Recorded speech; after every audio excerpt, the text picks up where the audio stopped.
आपण अगदी पारंपरिक पद्धतीनं दडपे पोहे कसे बनवायचे ते बघणार आहोत।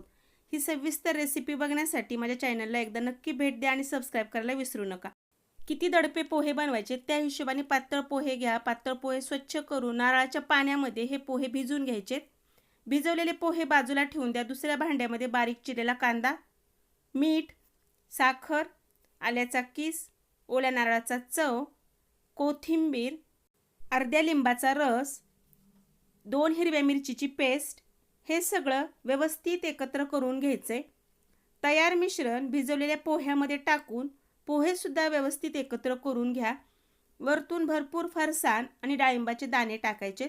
याच्यावरती आपण फोडणी टाकणार आहोत। फोडणीसाठी तेल गरम करून घ्या। मोहरी, जिरे, हिंग टाकून तयार फोडणी पोह्यावरती टाकायची आणि परत एकदा पोहे एकत्र करून 20 मिनिटांसाठी झाकून ठेवायचे आहे। दडपे पोहे तयार आहेत।